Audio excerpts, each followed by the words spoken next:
Hello and welcome to this Friday night episode of Shadow Jackson and the Negro Spirituals. Um, I only have two of the Negro Spirituals tonight, so how are y'all doing? Good man, how you doing? Good, good. Good, good, good, good. So I wanted to discuss this question because I've had it come up a lot. People have been asking me, and I've seen it on a couple of other people's discussions of, to what party does a Christian belong? So, Kevin, we'll start with you. What is your first impressions about this particular question? Um, my first thoughts are kind of the Sunday school answer is always Jesus, right? We belong to the party of Jesus, right? Kingdom politics. Um, but at the end of the day, when you get to the heart of this question, I know what it's asking, right? And in this country, there are two parties. And so it's like, to what party does the Christian belong? Does he belong to either party?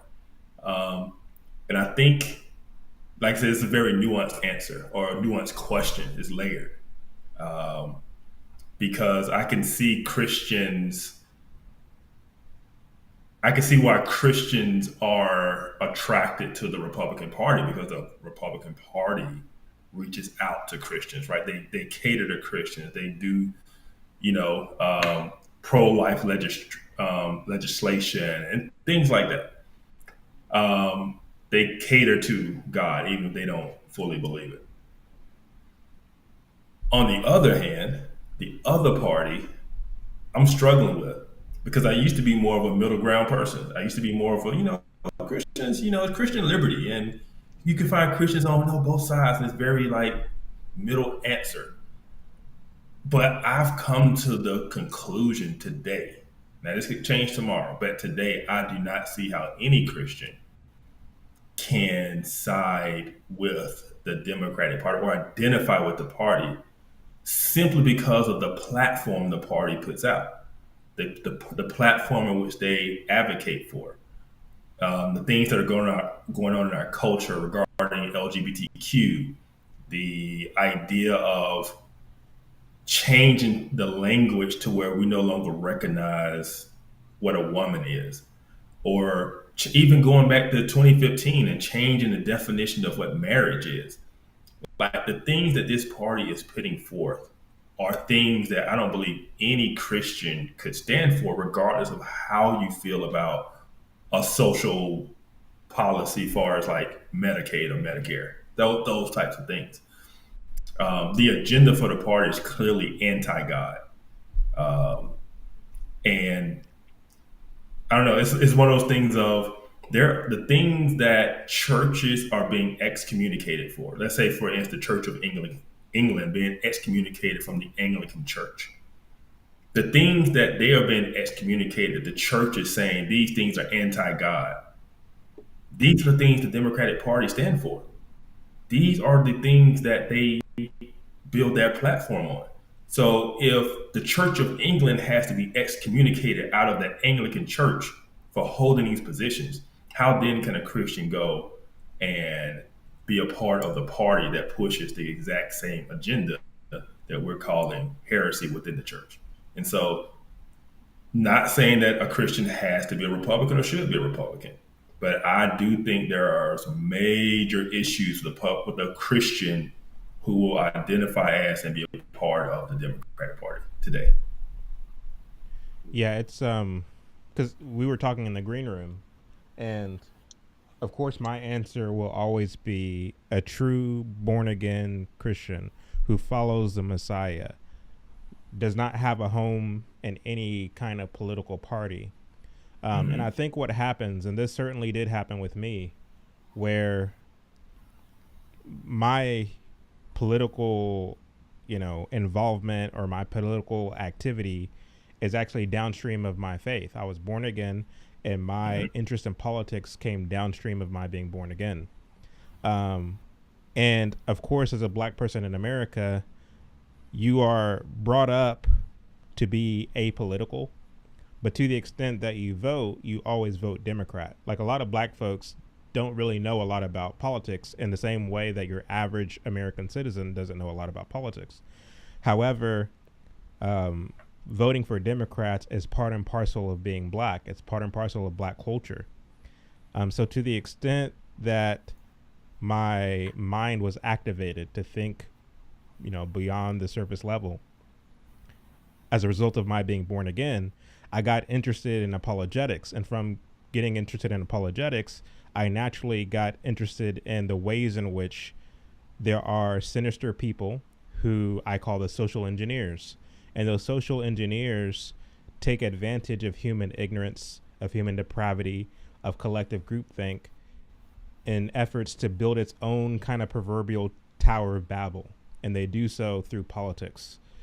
And so when I began to learn more and more about this, about who Antonio Gramsci was, what the Frankfurt School was, who Karl Marx was, so on and so forth, and then by extension of that, learning about the Democrat Party, how a lot of these kind of socialist-minded people were part of the Democrat Party, and how the Democrat Party were the party of the KKK, the party of, just all of the negative things that we've seen over the course of the early part of the 20th century. Naturally, I ran to the Republican Party. Now, on this side of it, I'm honest enough to admit that in being a Republican, I did get carried away with some of the ways in which I was a Republican, to the extent where I allowed my kind of Republicanism to trump my faith. In terms No of pun intended. exactly, I was going to say the same exactly, thing. exactly. And so I allowed that to happen where, and this is so unlike me, where I began to get into this kind of mindset of, because this is the Republican position on, whatever topic it is we're talking about, that must be true. That must be what I believe. But then the real me kicked in, where I'm like looking at things more critical and not going along with something because it's a Republican position, but rather because it's the objective position. You know what I mean? Allowing my faith to inform how I feel about a certain subject, or what my thought is on a certain subject.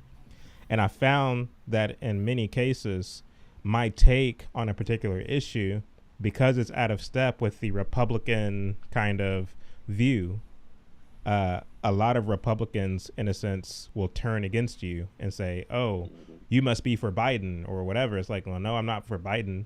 I just think that we're looking at this wrong. And what I've seen, particularly as it relates to black Republicans, is this kind of solidarity and this kind of fidelity and loyalty more to party than to faith, more to the Republican platform than the scriptures. And I see this even now, where you have these kind of apologists for republicanism more so than to the scriptures. And these same people will say that they're Christians. You know what I mean? And so I guess that is probably the real reason I wanted to talk about this particular subject this evening. But go ahead, Talib. Yeah, just to kind of build off of what you guys are already saying, there's a difference between a Democrat and a Christian, and even a conservative and a Christian. Mm-hmm. Just because you are conservative does not put you in the box of being a Christian. A Christian, we know, is by faith in Christ alone, and we believe in Him as Lord and Savior. So, as your belief, I strongly believe, if you call yourself a Christian, your belief in Christ is going to direct your politics. Who do you say that Christ is? Do you think that He's just an additive to your life, to black culture? Do you think that He's just a man that has good sayings? Or do you think He's God in the flesh, who died for your sins and resurrected on the third day? So just as Chad was saying, in terms of his testimony, his political shifts, I grew up pretty much the same. I was pretty ignorant of politics for most of my life. So quite naturally, I was a Democrat, and at first I was trying to just be, I'm just going to be independent. You know what I mean? And go that direction. But as a Christian, I don't see how you can justify being a Democrat. Right. Maybe out of ignorance, maybe trying to be a witness to other Democrats, maybe. But in terms of voting and platform and morals, it's bankrupt. It's morally bankrupt. Right. You know, they're promoting everything that the Bible is diametrically against.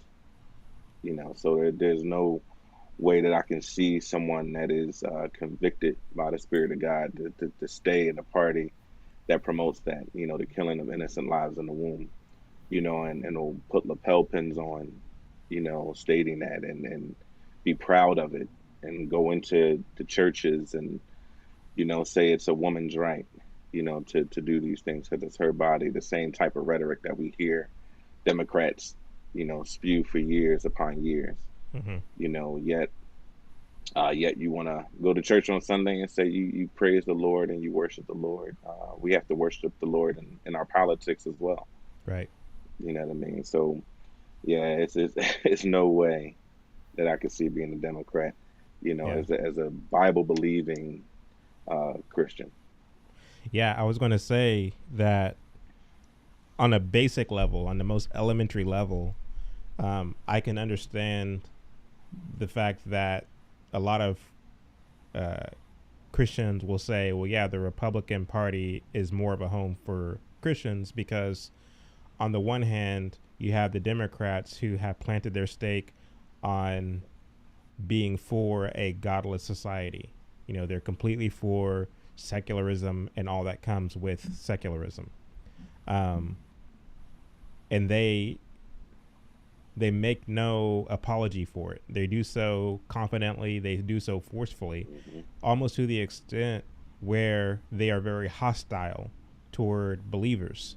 Whereas the Republican Party, although they're not perfect, at least they pander to to Yeah, Christians and to individuals who hold to traditional values. And so it's for that reason that I feel at home with the Republicans more so than I do the Democrats. So I get that, but at the same time, I think that even to the extent that you consider yourself to be a Republican, um, any time that there's a topic or an issue on the table and you have this kind of subtle decision that you have to make in terms of whether you'll go the Republican be a mouthpiece for a Christian worldview on this particular topic, to the extent that you choose the former over the latter, my question is, where do your loyalty really lie?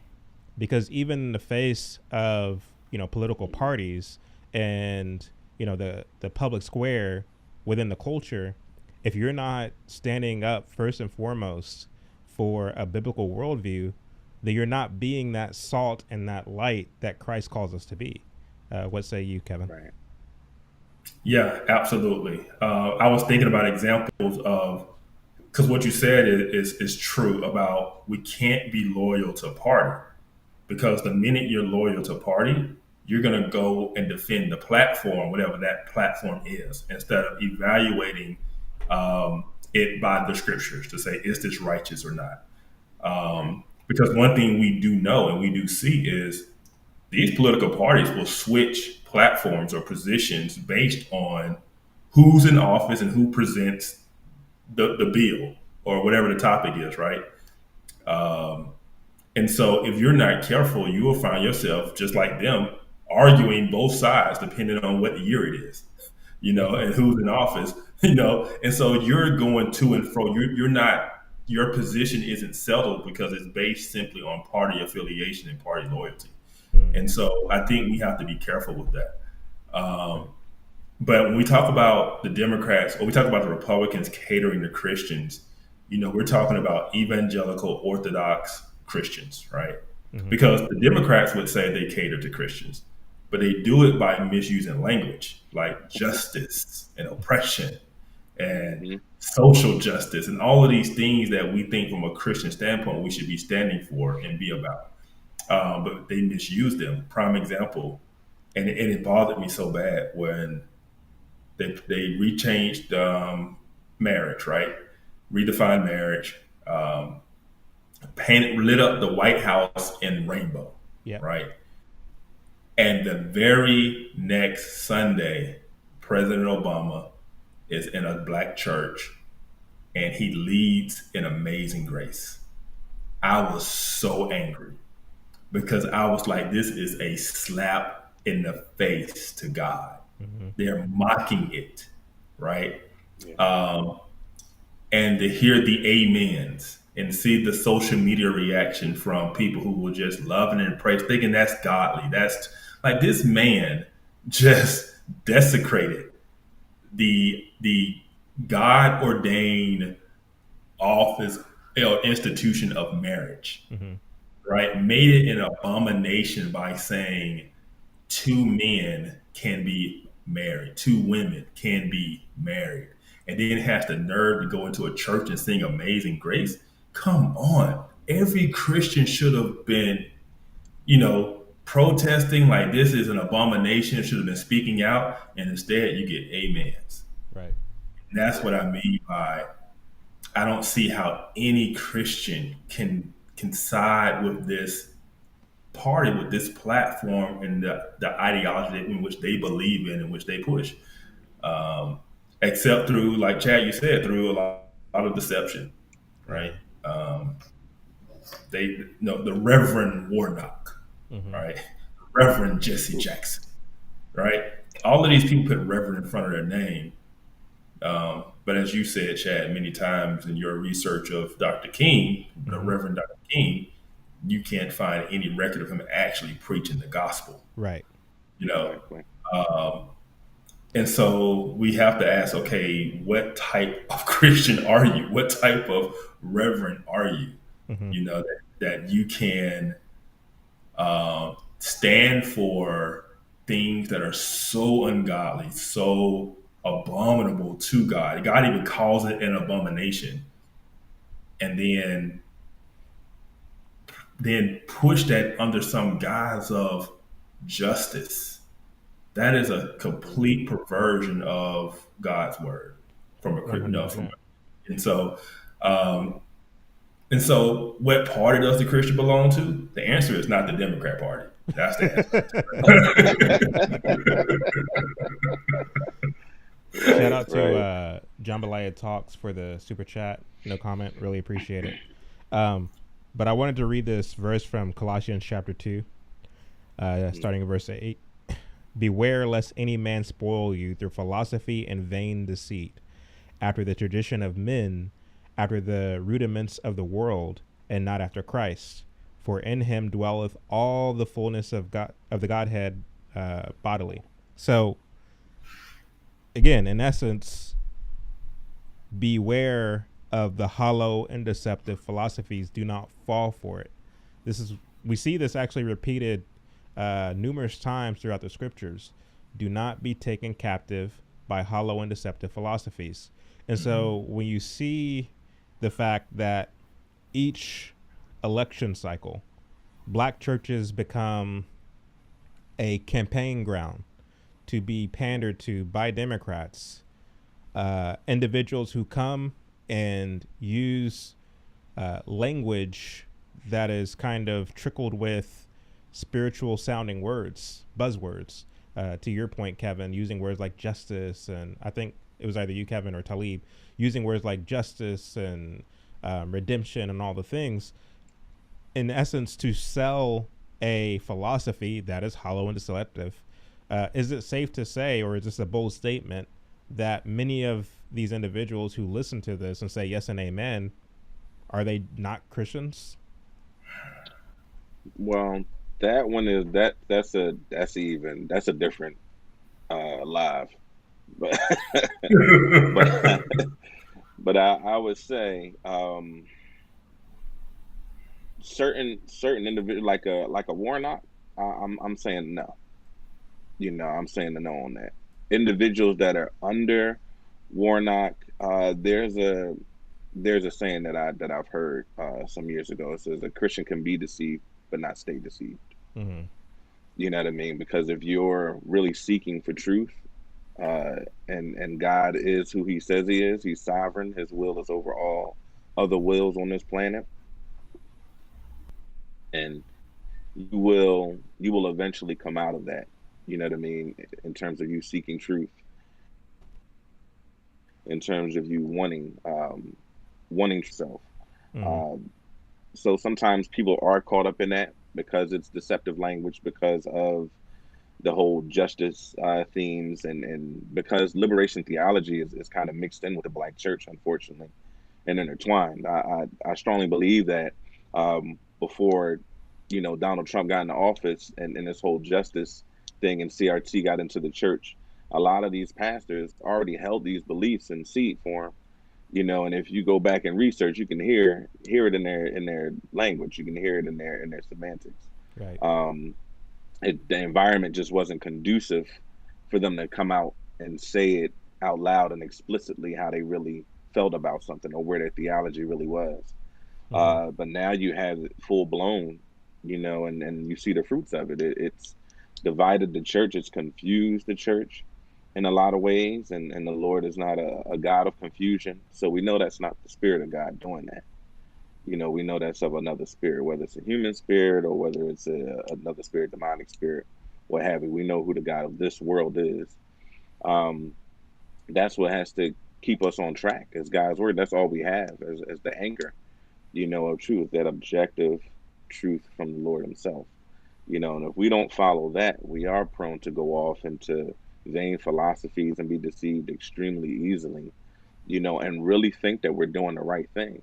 Mm-hmm. Sometimes you could be very sincere, but you be sincerely wrong, and and Ain't that the it truth? takes humility. Yeah, it Mm-hmm. takes humility to really allow truth to have its way, in your life. So a lot of times if you go to someone that's deceived already, a lot of times they might be caught in pride, and they'll take politics over Christ. Mm. I've had people who call themselves Christians who I've known stop relationship with me because of who I voted for, Wow. because of the political position I held, Mm. and I'm like, man, but you see the Democratic Party just going right against the Lord, the enemy of issues, opinions directly against God's will, but you don't get angry at that.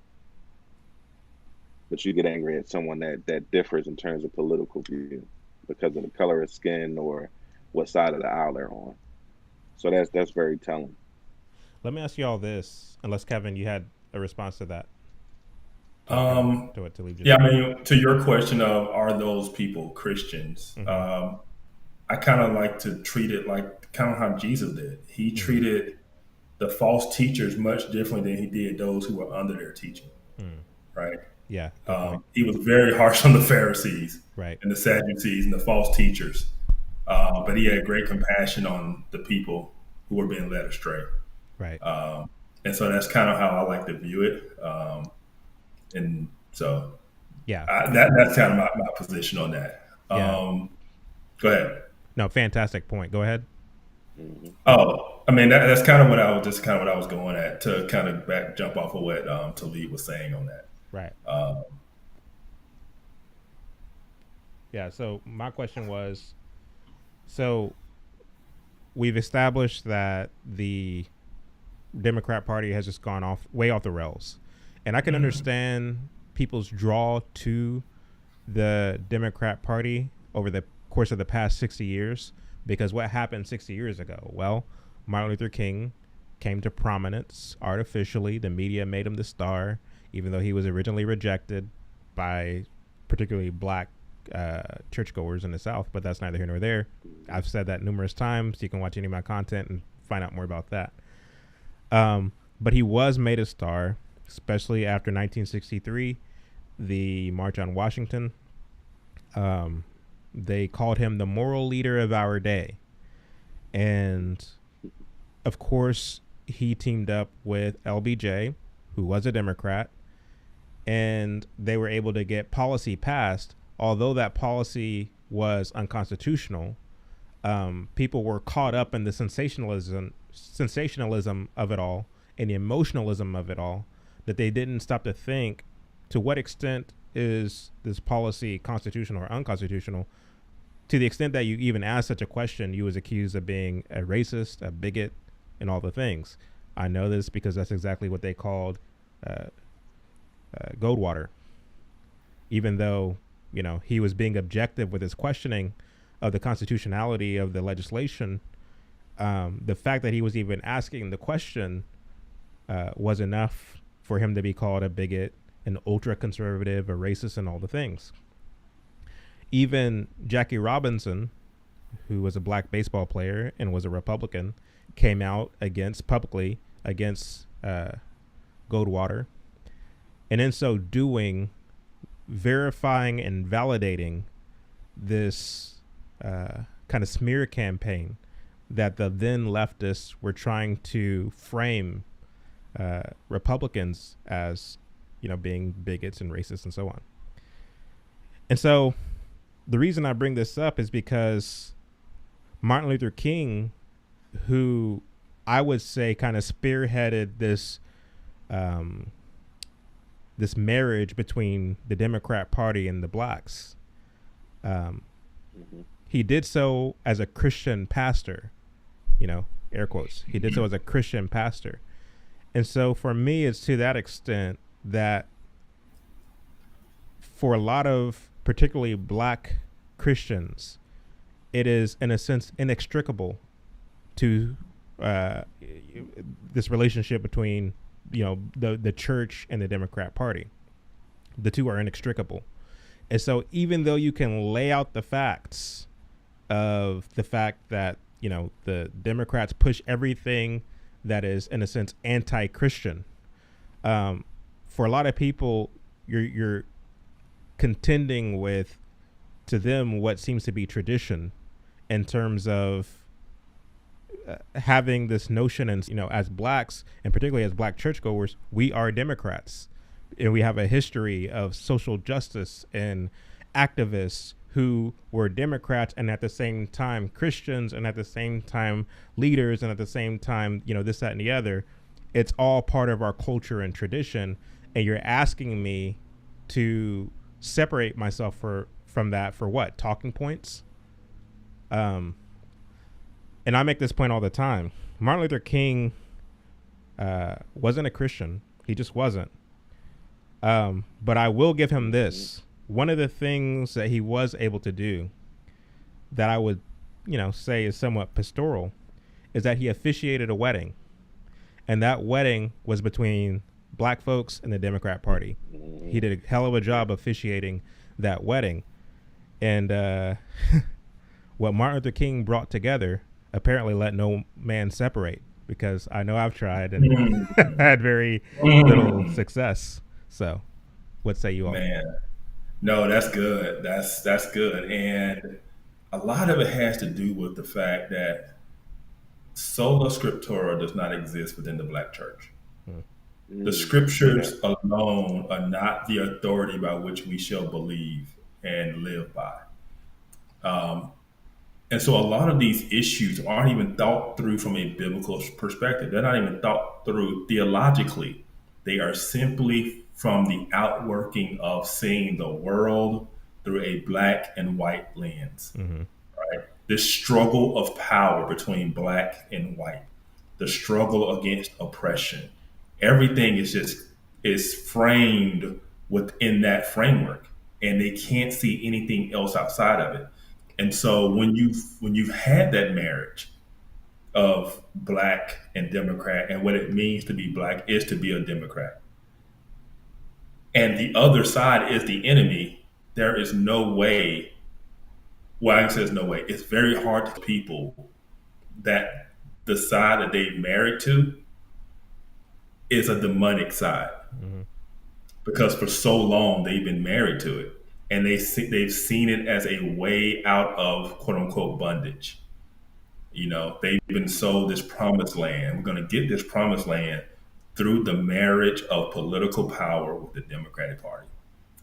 and it is just hard for people to now think that the person they've married is now the enemy, and the person who they used to view as their enemy is now their friend, Mm-hmm.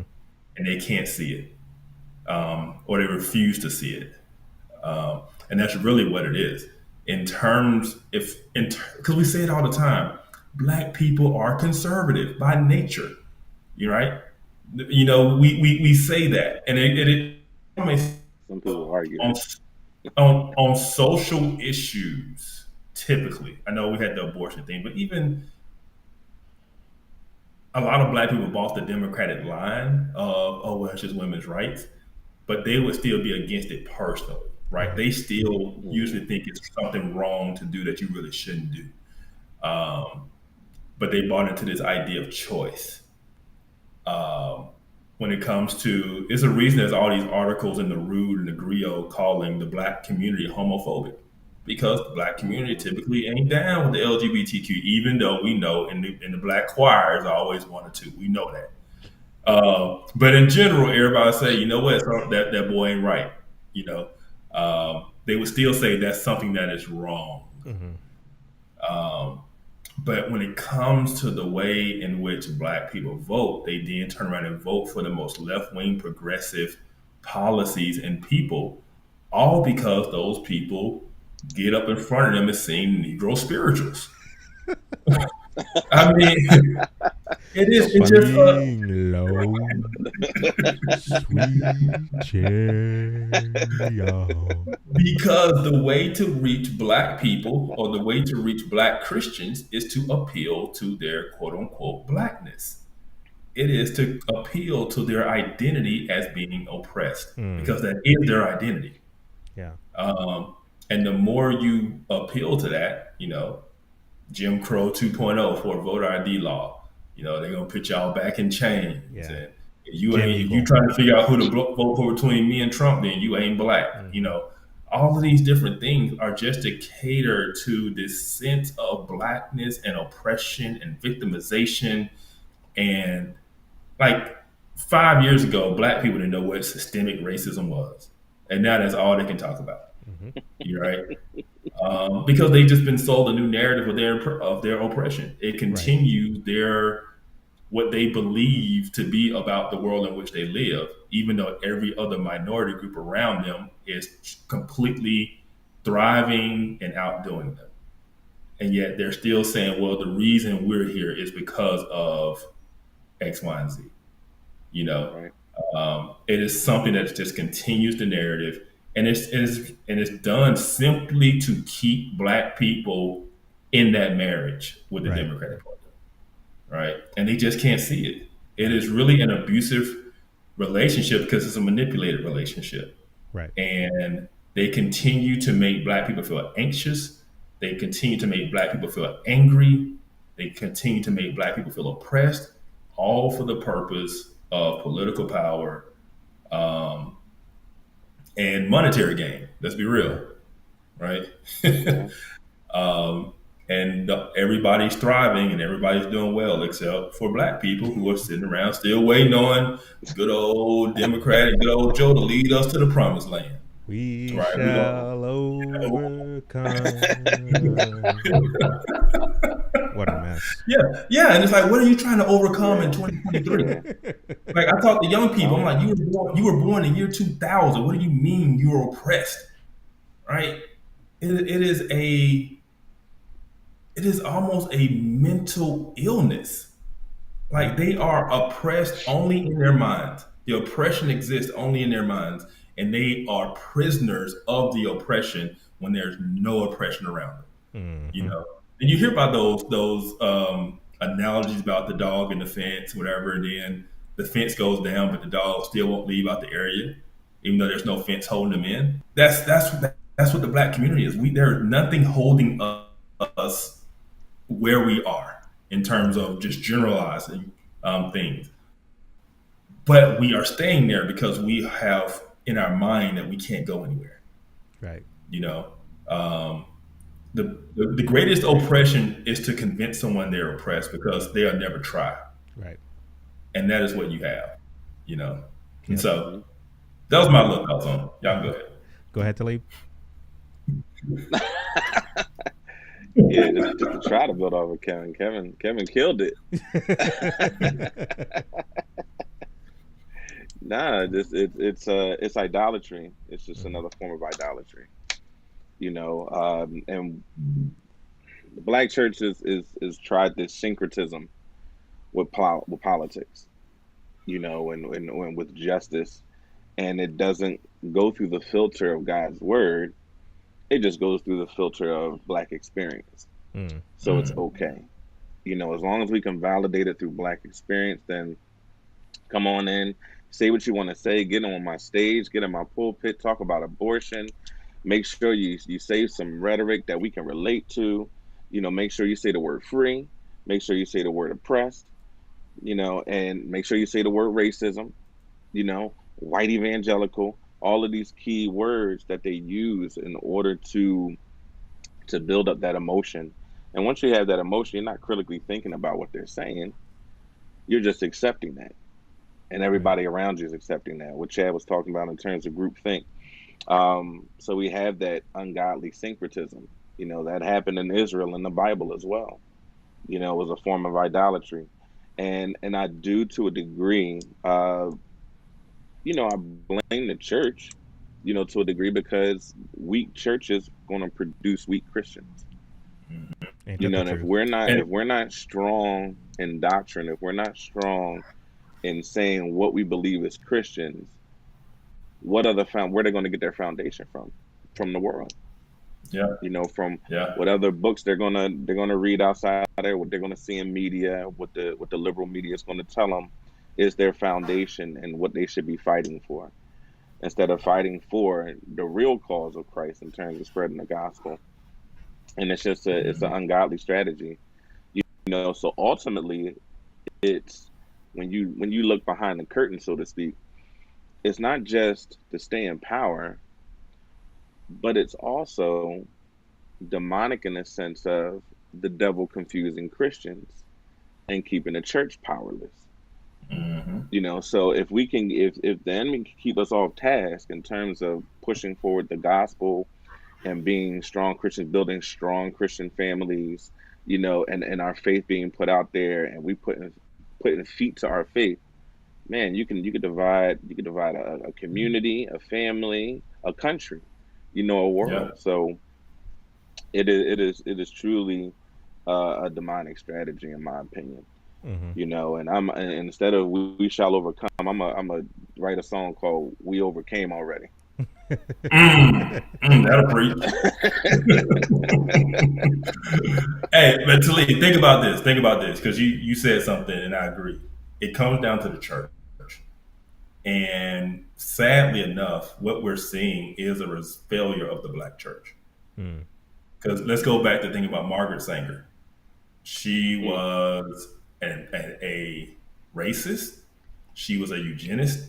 For those listening who don't know, she's the founder of Planned Parenthood, which has killed millions of babies and lots of black babies, especially, who believed in the undesirables not reproducing, which largely mm, meant black people.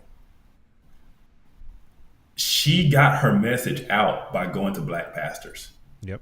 all right, yeah, yep, that's very right? true. She got her message out by going to black pastors because she knew the way to reach the black community was through the church, was through pastors. And pastors then agreed with her and pushed her message. Well, not knowingly, she didn't come and say, I'm a racist. I don't think black people should reproduce. It came as an angel of light. This is about planning, Hmm. Yeah. parenthood and getting people out of poverty and out of children, children out of wedlock and holding people down in poverty. And we need to make sure we're planning this Hmm. parenthood thing, right? Angel of light. At the end of the day, she didn't Exactly. want black people reproducing. Um, but that marriage between her and the black church and her message and Planned Parenthood and the Democratic Party is still there today. Yeah. They're still married to the racist ideology and the racist plan to keep black people from producing. And the result of that is the black population in America today is half of what it should be. We're at 40 million. It should be about 80 million of us. She didn't succeed as far as she wanted to go, but man, she cut us in half. Yeah.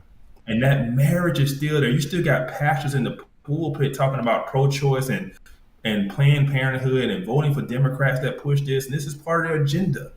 It's like, and you're supposed to be the party that's against racism. This is we want to talk about systemic racism. Abortion, abortion clinics in black and brown neighborhoods. Why are they there? Right? Because the person who founded this didn't want the undesirables reproducing. And so just that idea of the black church and the fact that this all got started because she was able to convince black pastors to push this to their congregations, and to the point where even today the community is still married to those ideas. But y'all know, I think y'all know who advised Margaret Sanger to utilize a black pastor, right? No, who was it? no. W.E.B. Du Bois. He's the one who advised her to do that. I'm not surprised. Yeah, I'm not surprised.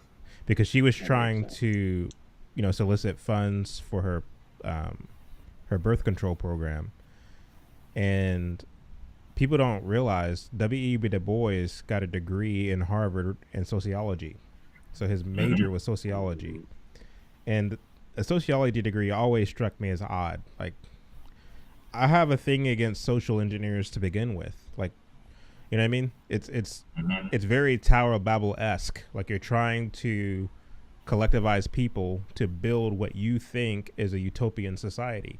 And a sociology degree teaches you just how to do that. And by extension to that, as you get into the 60s or the 50s and the 60s, you have people like Saul Alinsky, the father of community organizing, who is doing the same thing.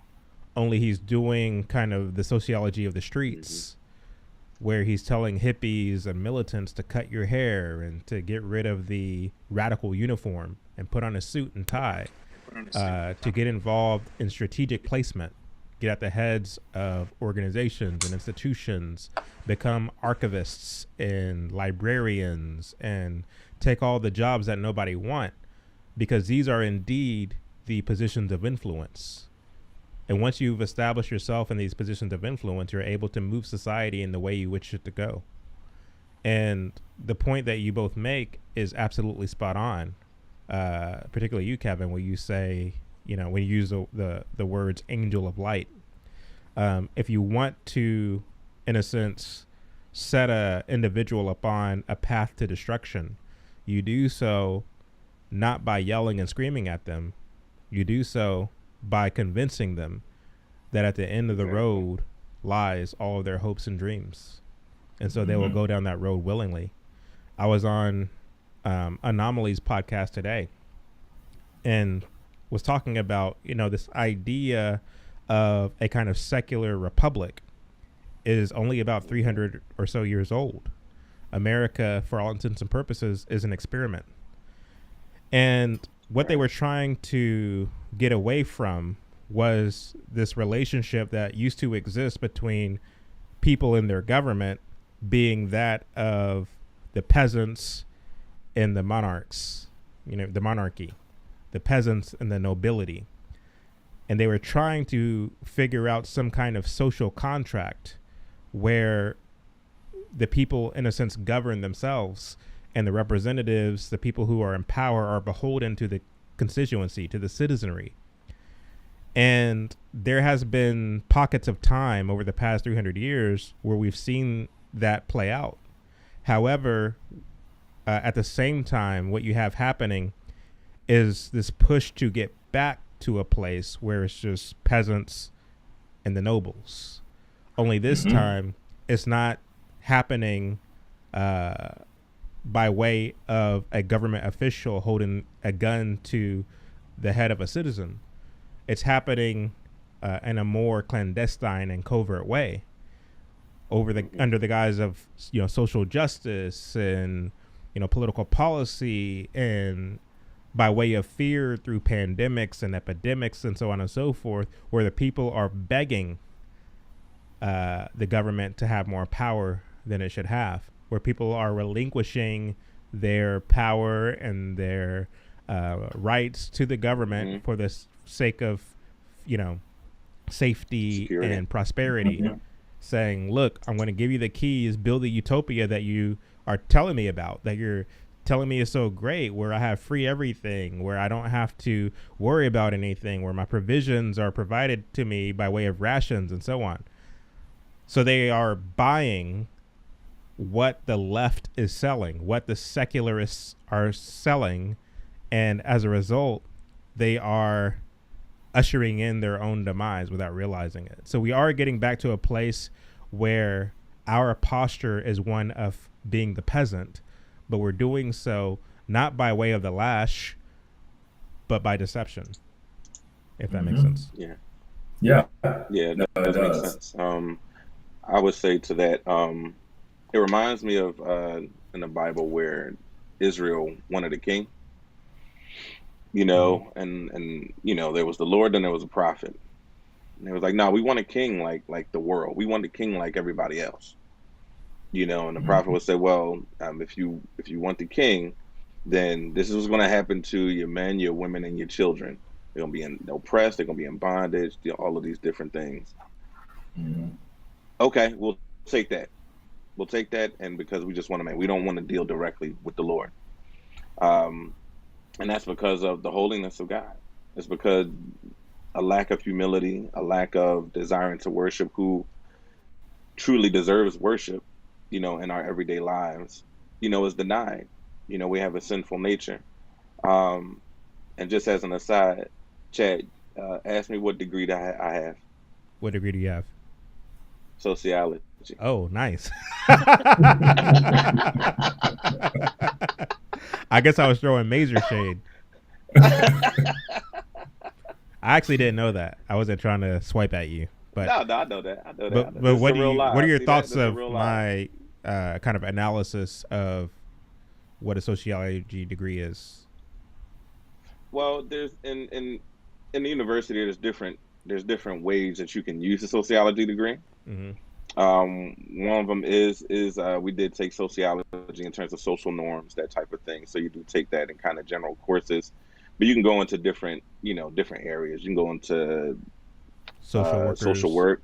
Yeah, I actually went into social work when I came out Mm-hmm. of college, so it wasn't into the social Well, here's engineering my part, but I did learn about it a little bit. here's what I feel about what social work is, right? And I haven't Hmm. heard a lot of people talking about, okay, what is a social worker? You know what I mean? What did Hmm. FDR have in mind when he, deployed social workers to, in a sense, relieve society of their ailments? Um, Right. I believe that the social worker is a secular version of the evangelist. I believe that the social worker is a secular society's version of the minister or the pastor or the church. Am I wrong in that analysis?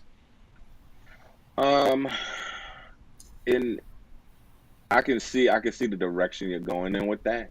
I can agree with that to a certain extent. Um, I would say it's the yeah, if you're talking, sociologist. would you say?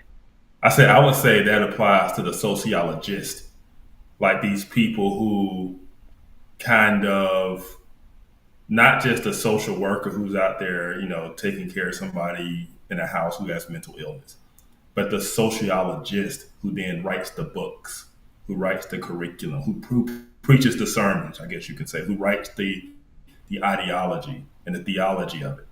To me, those are the ones who come across as the preachers, the ones who the Nicole Hannah Jones and all of these people, right? To me, they're the prophets, they're the preachers of it. Um, so the sociologist, not necessarily just the social worker, to me would fit that framework. Yeah, because I was going to say that the social worker will kind of be like kind of like a congregant in a sense, trying to minister and kind of exemplify what they've been given to a degree. Mm, You know what I mean? Mm-hmm. Like, oh, we're trying to heal these social woes and these wounds socially, you know, through the system, through these resources that have been given to this particular community because this community is oppressed. So yeah, it's a cog, and it's a cog in the system. You know what I mean? You can't deny that. Um, but yeah, I think Kevin is that's a good analysis in terms of I would call the sociologists more the higher up, the theologians. You know what I mean? And the ones that have the doctorates and the theology degrees, giving out the social doctrine of the day, and Mm-hmm. then the systems kind of work those things out, on the ground, and that's what the social worker kind of does, uh, to one degree or another. But yeah, I got burnt out after 3 years anyway, so I was done. You lasted you I lasted longer was than done. most Yeah. Yeah, yeah, yeah. Let me tell you one instance, man, because where that social work and hmm teachers in our public school systems, these are the Mm-hmm. most high turnover oh yeah, jobs out there.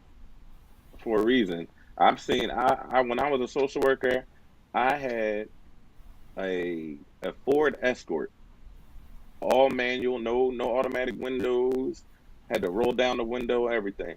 When I saw a young lady get out of her cherry red Acura with a fresh weave Louis Vuitton bag with a dog in it, going into the welfare office, Wow. I said, "Oh no, there's something wrong here. It's some, it's some, it's something real wrong. It's something real wrong with this. 'Cause Lord it's have something mercy. really, really wrong." Yeah, man. Like it's crazy. It's crazy. People don't understand how much money is in the urban neighborhoods, man. Right. Oh, Like uh-huh. like you're in the projects, but you got $400 sneaks on. You know what I mean? You got an $80 t-shirt on, $300 jeans on, and you say you're oppressed. I never saw a well dressed slave.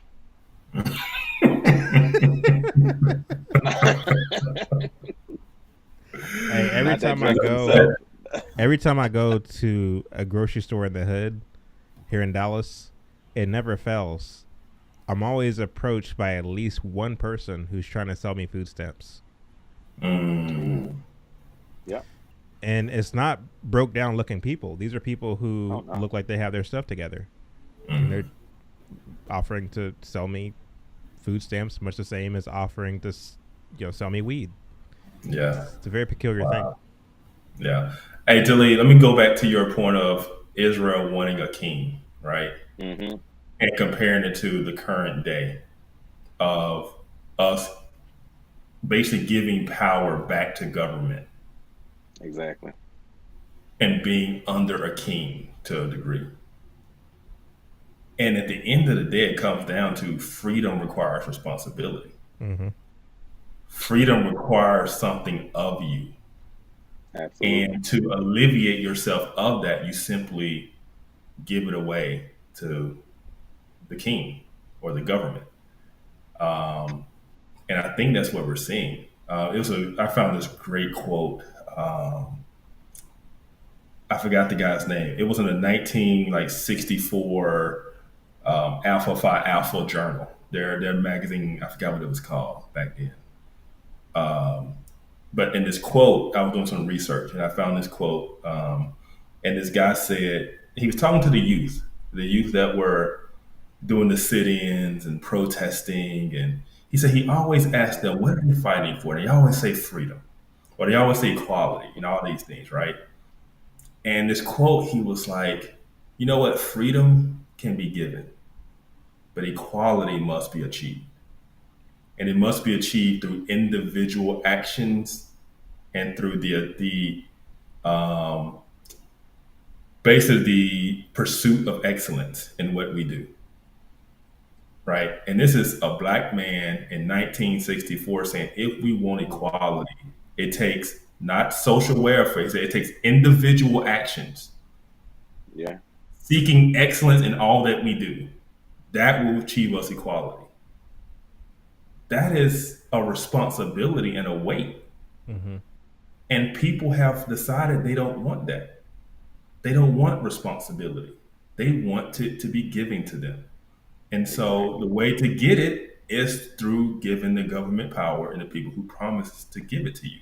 Yeah. And that's what we're doing. That's Um, exactly right.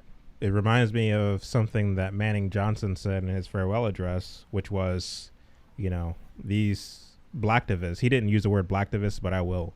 He said these blacktivists have a lot to say about Negro oppression, but they have very little, if anything, to say about Negro responsibility.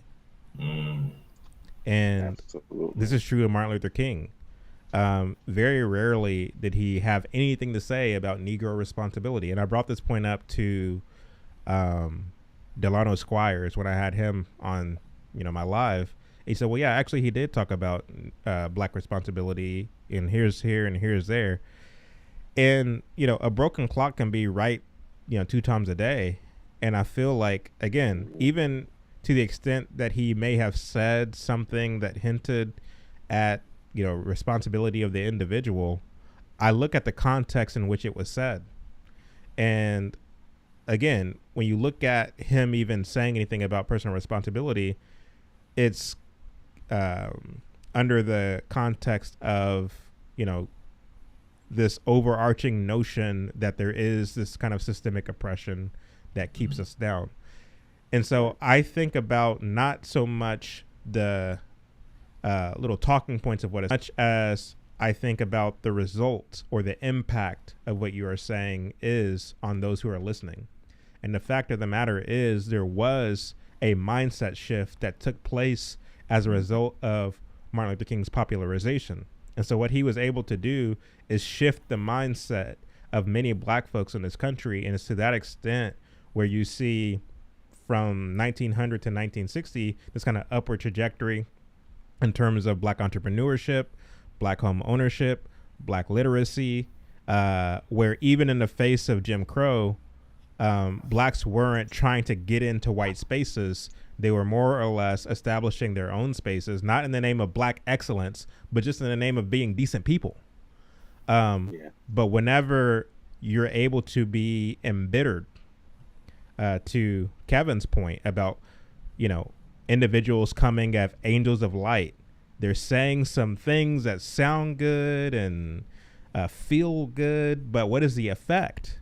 If the effect is I'm now de-incentivized to not try as hard, to not do the work, to be responsible, because I now believe that because I have a leader like Martin Luther King, like Jesse Jackson and the others who are going to speak truth to power, as it were, and get out of that political policies that are able to bring about equity, equality of outcomes. I now don't have to do as much work. I now don't have to put my best foot forward, so on and so forth. And so, say what you will about how great the I Have a Dream speech was. What was the actual net effect of his rhetoric in terms of the black mindset in America? Mm-hmm. So, yeah, I believe he that changed to a degree what you thought of black Christians and what you thought a black Christian was. Right. No longer do we hold to these conservative things or these, biblical morals. Now we hold to this liberal view of society, liberal view of politics, liberal view of social welfare, and you could be Christian too, and hold on to your Christianity and go to church, and still do the same things that you were doing every single Sunday. But yet you hold to these things Monday through Saturday, and that type of separation from the Word of God, is detrimental, right. To any sect of the church, whether it be, the white church who think the Republican Party is like next to Jesus, you know what I mean? And they have Republicans coming to the church and tell you about their conservative stance on everything. And, they wrap the Bible in the flag and all of that stuff, it really changed the definition of what Christianity is. And it's almost as if, church is not an outworking of inward transformation any longer. It's a cultural stamp. You hear a lot of secular artists. I grew up in the church. Yeah. You can't grow up in the church. You either are the church or you're not the church. Right. The church is not a building. The church is a people.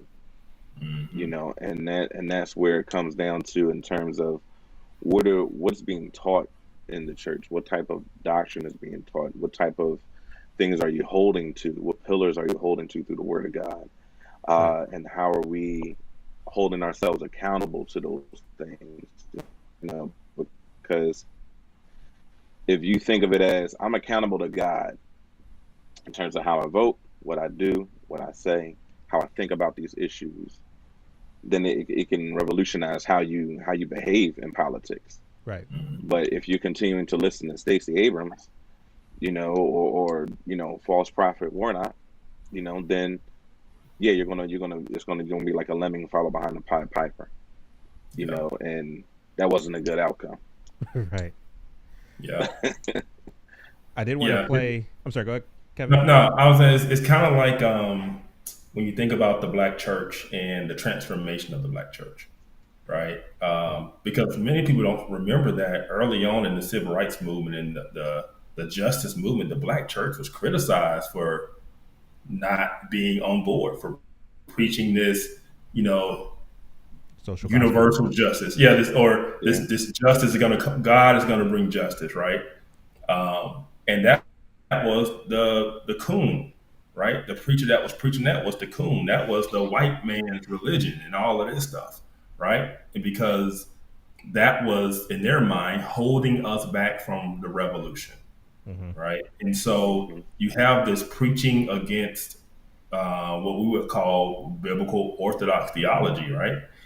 To the degree where the black church felt pressure and they began to change their tune and they began to get on board with the movement and they began to change how they were preaching. They began to preach social justice and then Right. liberation theology and all of these things, right? And it just simply became about the politics of it, all because they felt that pressure, that social pressure to be relevant, right? You because you got you've got the not only you have like the civil rights movement of Dr. King and his ilk, which Chad has pointed out many times, the black church as a whole was not really down with Dr. King. They had rejected him.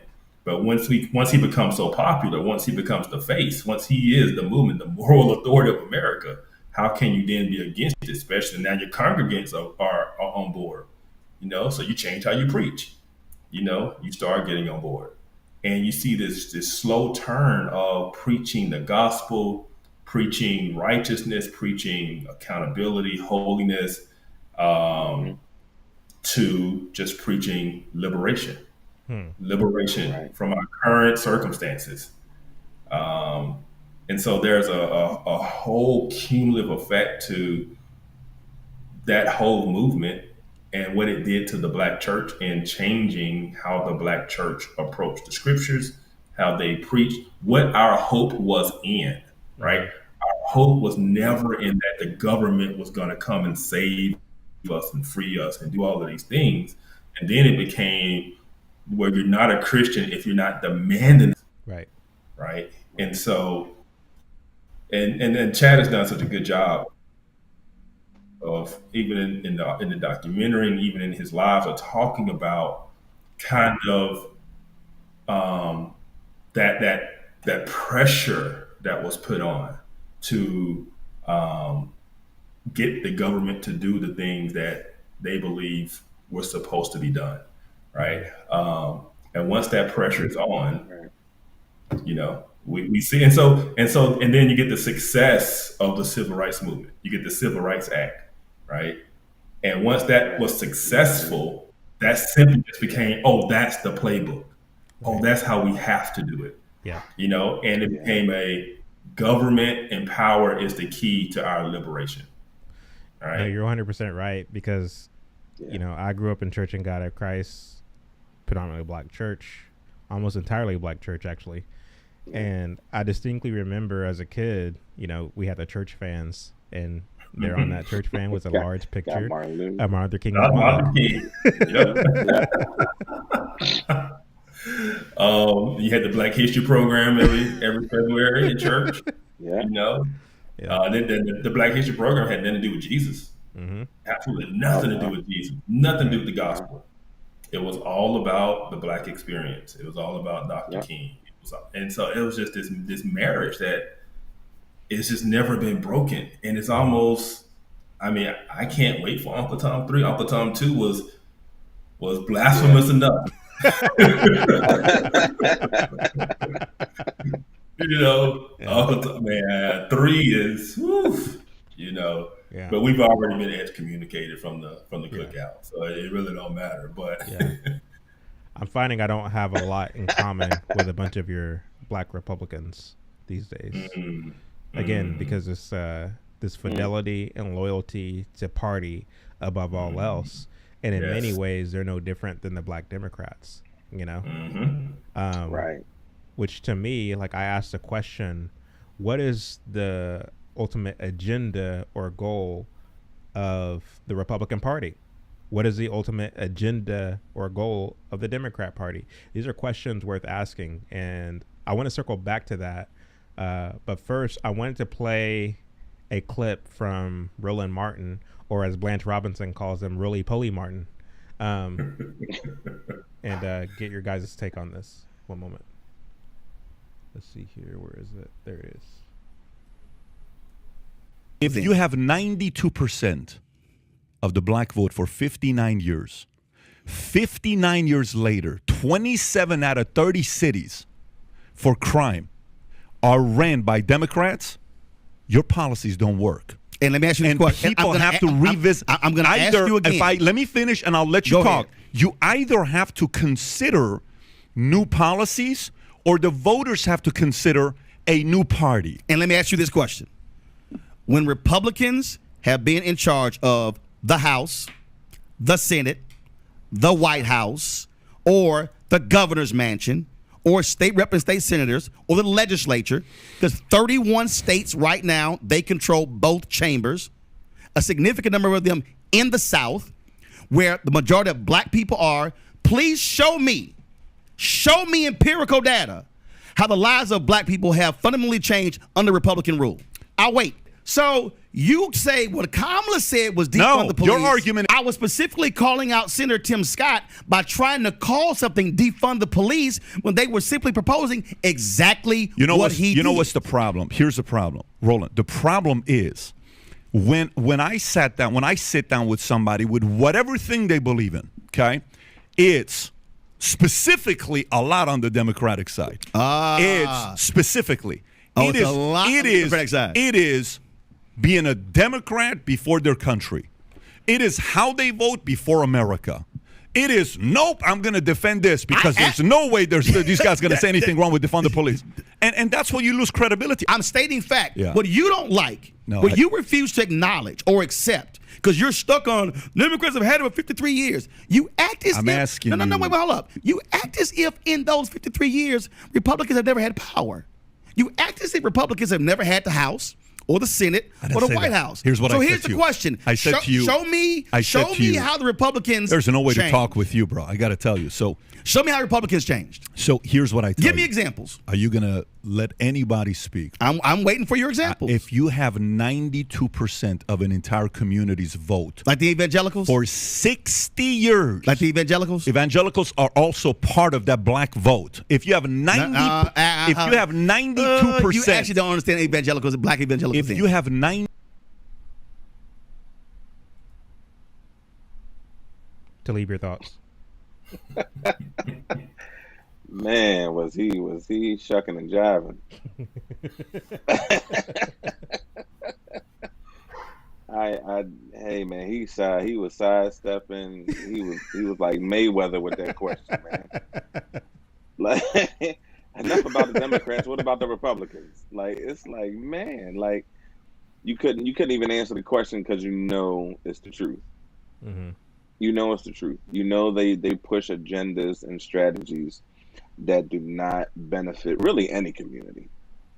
You know, but more so, you know, those that have a low income, elderly, like those type of policies, the policies that Democrats push, defund the police.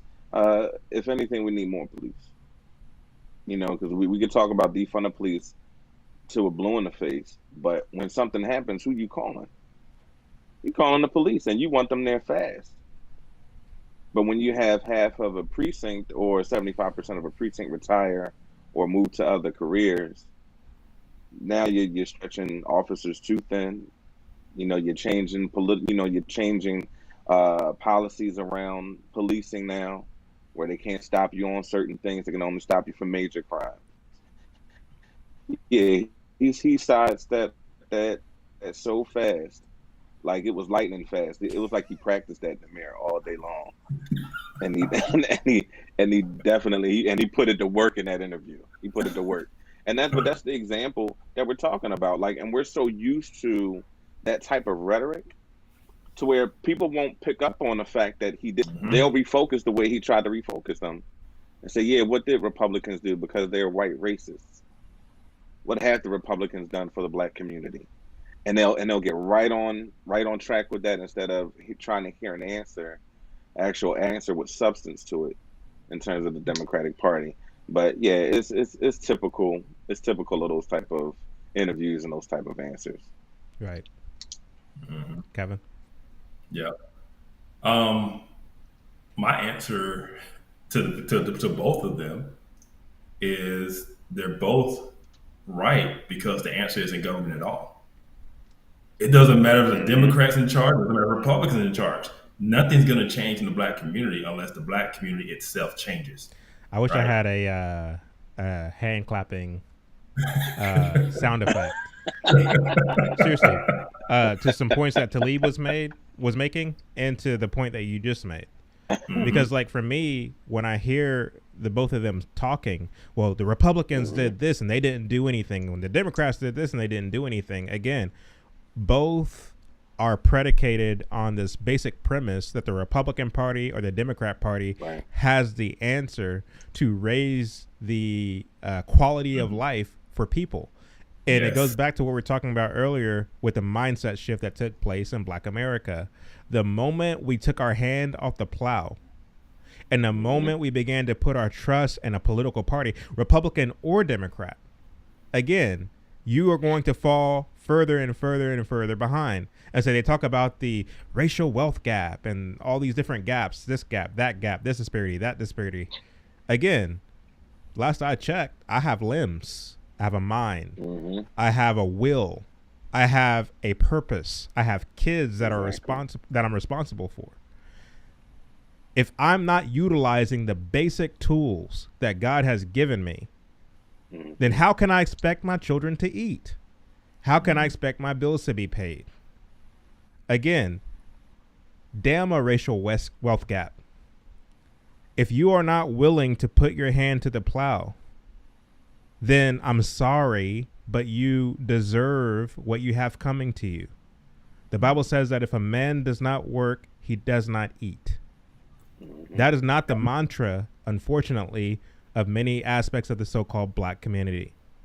I didn't mean to cut you off, Kevin. Go on. No, you're good. I'm going to take it a step further because I love your hand to the plow analogy.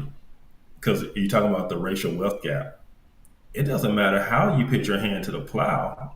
If in terms of the racial wealth gap, you can put your hand to the plow, but if you didn't take all your grain and spend it on Louis Vuitton, you take all your grain and spend it. You know what I'm saying? Like,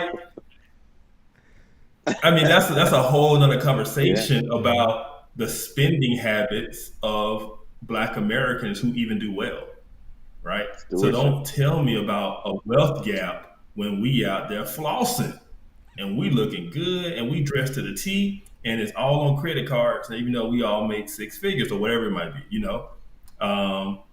So there's a multi-layered conversation you want to talk about this whole wealth gap thing in terms of as Thomas Sowell, I think it was Thomas Sowell talks about, you know, wealth is generated, right? It can't just be given to you. You can't just take wealth from one group and give it to another group. No, you have to generate it, right? And that's what Chad is talking about with your hand to the plow, right? You have to create something. You have to, you know, we talk about, you know, keeping the money circulated within the community or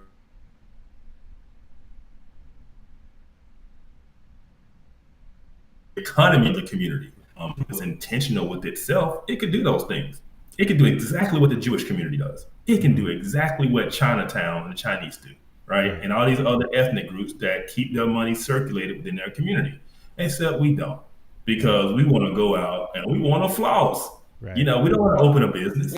We don't want to, we just want to go out and live. We want individualism, but at the same time, judge ourselves by group data. Yeah. 100%. So the Sh- group Yeah, statistics say, we like to group call statistics say, yeah. Yeah, I was just yeah saying we like to the group call stats white say people that we're oppressors, but oppressed. we wear their clothes. Yeah, yeah. Shout out to Mad Who for the super chat. No comment. Really appreciate it. Yeah, appreciate it. Somebody said, let's see, Pat wasn't saying that Republicans are the answer. He was simply pointing out that Democrats have been running it. And that might very well be the case. But when you look at the fact that he's criticizing the Democrats, and rightly so, they're well deserving of criticism. Roland Martin's response was to defend the integrity of the Democrat Party, while saying, well, the Republicans have been in charge of this and that, and you haven't seen, you know what I mean? You haven't seen the quality of life raised for black folks. And the very virtue of the fact that Pat didn't say, well, I'm not defending the Republicans, I'm only asking about the Democrats, to me kind of insinuates that he believes that the Republicans are comparatively better. Now, I feel like on its face, yes, the Republican Party is quote unquote better than the Democrats. However, when it comes down to things actually done by Republicans in Congress, I feel like they haven't been the defender of the constitutional republic that many thinks that they have. Not in the last century, they haven't. They have helped in the erosion and helping to usher in the erosion of the constitutional republic. They do this because in many ways they're naive. In many ways, they are playing the game by the rules set forth by the left. It's the left who defines the words. It's the left who controls the narrative. And rather than playing offense, Republicans oftentimes find themselves playing defense. And they play defense not from a posture of strategy. They play defense from a posture of reality. And what it is they're trying to conserve is not the truity and the edicts of the constitutional republic. What they try to conserve is what the Democrats stood for 10 years ago. And so they're just late to the game. They don't even know what it is they're trying to conserve. Many of them. And I'm talking specifically about the politicians, those who are in office. Yeah. And so it goes back to my question, what is the goal or the agenda of the Republican Party? For those of you who consider yourselves Republicans, can you answer that question? Genuinely, can you answer that question? Because what are we? Are we just the opposite of the Democrats? What does that even mean? Nowadays, For me, when I read the scriptures, it's very clear. It's very clear what the purpose of the Christian is on the earth. Very clear. It's very clear who the center of the Christian faith is. Very clear. It's very clear how all this will end. It's very clear in pointing out and dissecting the dilemma of man and the problem of man and what the solution of man is in terms of our sinfulness. It's very clear. I don't have to wonder or guess. When it comes to the Republican Party, however, the Republican Party today looks different than the Republican Party from 15 years ago, which looks different from the Republican Party 30 years ago, so on and so forth. So it's undefined. It's just as fluid and subjective as a Democrat Party. And so I don't have any problem with your calling yourself a Republican. But again, when you look to the fact, the Bible says that, in so many words, that we're not to be of the world. We're merely to be in it. Mm-hmm. I feel like a lot of Christians who are super partisan don't quite understand that. because they're just as busy trying to build their own kind of Tower of Babel, their own kind of heaven on earth, as the Democrats are. And so they will compromise on Christian principles in order to get a one-up on the Dems. And they will broaden the tent, you know, as far as like supporting LGBT stuff and all kinds of other mess because they're trying to win an election or they're trying to win an argument. But again, for me, I'm going to stay steadfast to the scriptures. I'm going to stay loyal to the scriptures, even if it means losing an election. Even if it means, because the thing is, politics is downstream of culture. If I'm not doing my work in the culture, preaching and teaching the gospel, being exemplary of the gospel or exemplifying the gospel to, you know, on a peer-to-peer level, in terms of the things I do, whether it be through the company that I own or the films that I make or the podcasts that I conduct or so on and so forth, if I'm not doing the work and the culture to communicate a gospel message to my neighbors, then by the time it gets to the politics, by the time it gets to the voting booth, it's already too late. And so we might lose an election, but again, you'll never see me on Fox News stumping for the Republican Party because, again, my message of gospel first won't even give me the ability to even get such a platform in the first place, because that message is at odds with the Republican message. Republicans will pander to Christians, but when the rubber hits the road, why haven't you seen Vodi Bakum is one of the strongest voices in our culture right now? Why isn't he on Fox News in the same way that, you know, Tim Scott, for example, is on Fox News? Now, granted, Tim Scott's running for president, so I understand that. But at the same time, when it comes to a voice that has a message for the betterment of society, Vodi Bakum all day. But why will he never have his time of day on Fox News, which is constantly stumping for the Republican Party,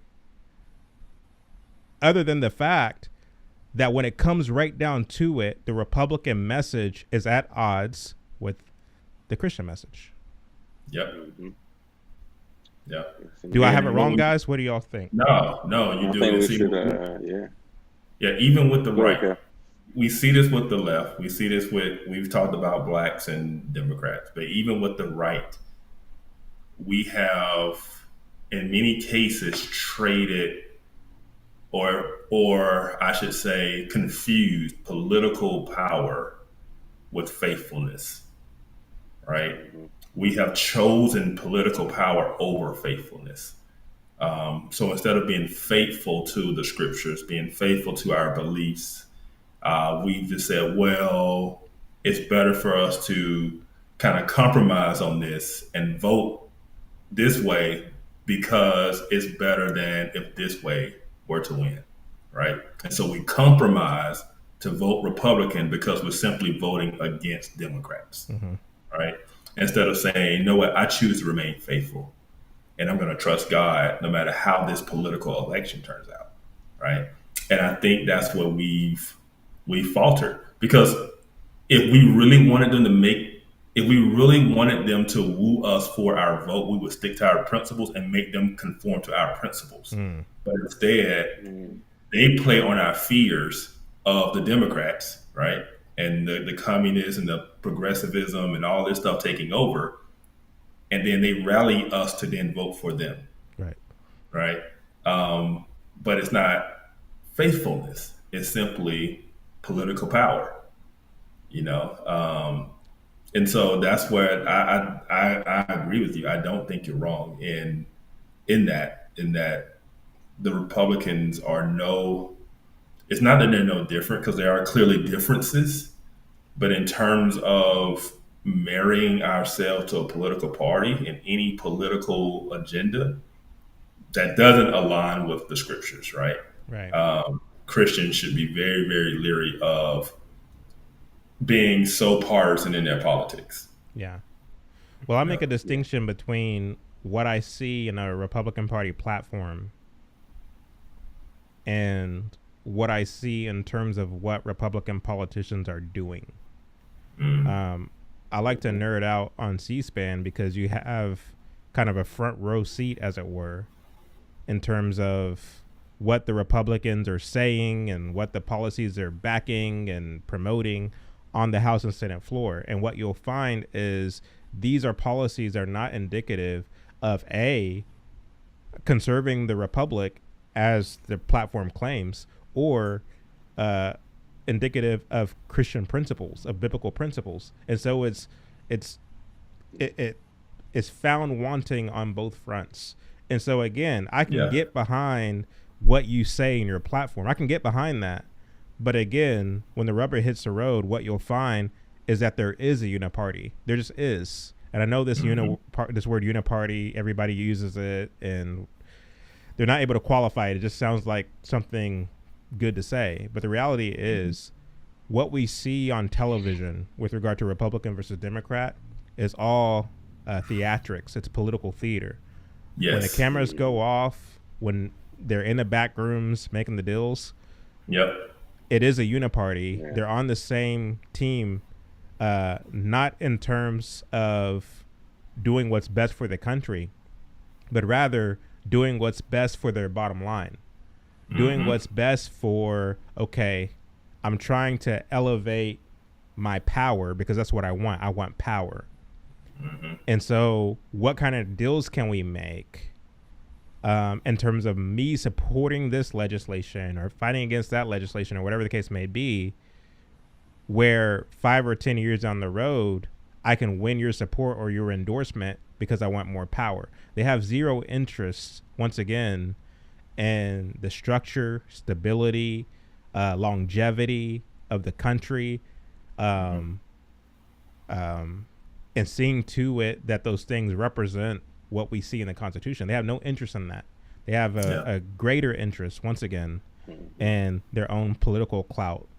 And they'll tell you the things that you want to hear, to Kevin's point, to play to your fears, to play to your desires, because they understand that there's strength in numbers. They can't win an election and maintain power if you're not voting for them. But again, they take advantage of people's ignorance. And so again, I'm completely for the Republican Party platform, but I have no delusions about whether what they will do is actually true to what they said. If that makes sense. Yeah. You can't trust Talee, I'm gonna let you go. But I gotta say this: I've been wondering all these years who's been keeping C-SPAN on TV. And now we know it's Chad. Chad is a long viewer of C-SPAN, keeping it on TV, man. Well, he said C-SPAN. I was like, wow, I didn't even know that was still up. Oh, I nerd out on C-SPAN.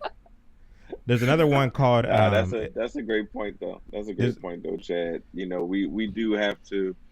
Okay, we go by certain principles in terms of what we personally may vote for in terms of platform, you know, or what may push a certain agenda or morality, you know, and we want to do that biblically. But when it comes to trusting in men, we can't do that. We can't be so naive in the sense of, oh yeah, these Republicans have my best interest at heart, you know, when they're on the floor and they're voting these legislations. No. They're compromising just like the Democrats are compromising. You know, they're saying what deals they can cut, what deals they can cut that don't make them look too bad. You know, so to keep their public face and to keep the public theatrics up, you know, to a degree. And you know, because to Roland's point, you know, what have Republicans done? You know, when they've had certain powers and they've had the House, the Senate, all these different things. Not necessarily with the Black community, just in terms of a period. Not to say it's gonna go really, really bad if the Republicans are in there. It'll be they'll slow up the crawl. You know what I mean, to progressivism. You know, but it's still a crawl. But to me, I'll press this question too, because even the idea of what have the Republicans done is the wrong question. Because as a conservative, the answer is I don't want the Republicans to do anything in terms of the government is almost like what is these results that we expect from the government, right? When in Right. reality, we want the government to simply leave us alone and let us live, right? But it is this expectation. Both sides of the aisle have this expectation that they have to deliver on certain outcomes, right? And so, and we give up the principles of government, and we all know the principles of the federal government was supposed to be a very limited federal government, but we give up Small on those government, yeah. principles, right? To the idea that, oh no, they're supposed to do something for me. They're supposed to improve my life. They're supposed to improve my lot. And when they don't, we view it as a failure. So the Republicans, in a sense, are competing with the Democrats to basically fulfill the promises that Democrats make. Right? The Democrats drive the entire agenda of government, and Republicans, it's almost this is how I used to describe it. You have one parent that is offering nothing but cookies and candy and becoming the favorite. The other side may believe vegetables are healthy and best, but they know they offer vegetables that they're gonna lose. And so they offer alternative cookies, alternative candies, like a different version of it, right? And nobody's Right. actually offering the vegetables, the thing that we really need to be healthy. And so that's really kind of the situation we're in, where the Democrats have driven it to the point to where the Republicans are simply just trying to compete with different types of cookies. That's a very good Yeah, point. yeah, and that's it. That's basically to the point that I was making. You know what I mean? Like great, you know what I mean? Great build off of that. Because when we say like what have the Republicans done, we fall into the same trap. You Mm-hmm. know, Mhm. of trusting the government. And but even so, the point in being that it just shows they're the same. They're the other side of the same coin. Mm-hmm. You know, when there's no real action to it. You know, when Yep. it's just another form of rhetoric, another form of saying, you know, this is what I'll do for you when I get here. Yep. You know, and us trusting that in the same sense as, you know, on the other side in terms of the Democratic Party. So we do have to be in the world and not of, you know, and if we truly trust in the sovereignty of God, we trust in the sovereignty of God. You know, not in a politician. You know, and I don't want the federal government. You know, all in my life. You know, I do want smaller government. You know what I mean? Like, yeah, we should have a independence. That was the whole point of this whole experiment. You know, is to have small government. That's what they were Mm-hmm. running away from, was big government and control. Yeah. So when Kevin McCarthy, during one of his uh, latest press conferences, I think this was like a month ago, he was bragging about the fact, and of course, for those of you who don't know, Kevin McCarthy is the Speaker of the House right now, Republican. He was bragging about the fact that, you know, today we passed 40 new laws. And my whole thing is, I don't want you to pass more laws. Again, I No. want the government to be as small as possible. And so again, when it comes to raising the debt ceiling, when it comes to spending, when it comes to passing laws, in many ways you'll find that the Republican Party is just as bad as the Democrats. And so again, what I'm trying to do in terms of this conversation is acknowledge the fact that what many people like to believe the Republican Party is, as far as your elected officials are concerned, is at odds with what the Republican Party actually is. There's a disconnect there. And so I think when people vote, they vote based upon a fairy tale of the Republicans being this preserver of the republic, and that's just not where it's at. That's just not happening at all. I'm not saying don't vote. You should vote. You should be active civically. Don't just sit on your hands. But at the same time, give unto Caesar what belongs to Caesar and give unto God what belongs to God. At the same time, understand that when you cast your vote, you're not voting for Savior. You're not voting for someone who is going to fix all of this. And I feel like a lot of people, whenever they cast a vote for Trump, for example, this kind of cult of personality, they believe that Trump is going to set everything straight. And they believe that because that's what Trump says about himself. Mm-hmm. And I have no delusions about this notion. Now, if it came down to a general election between Trump and Biden, I'm going to vote for Trump. I am. But I have no delusions about Trump being who Trump says he is. I believe God when God says that he is who he is. When he says I am that I am. I believe that. I have faith in that. I have a fear of God. I don't have a fear of Trump. I don't believe that Trump is a savior of America. He literally said this about himself. Nobody can save America but me, he said. I don't believe that. So when I cast my vote for a Republican, I do so genuinely because I believe it's a lesser of two evils.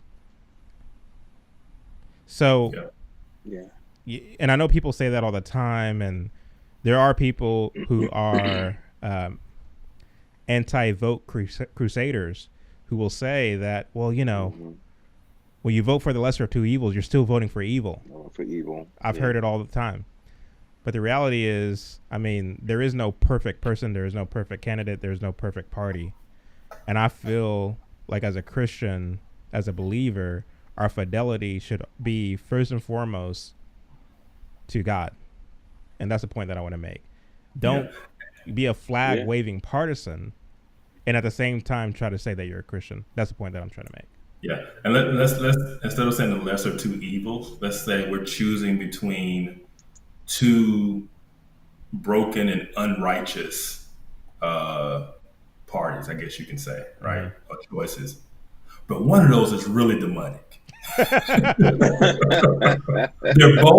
both fall short, right? They both fall short. But one is really kind of like, hey, we're hanging out with Satan over here. Like they're just like cool hanging out. Oh, absolutely. And another point too, I think as Christians, we need to get more involved in local government.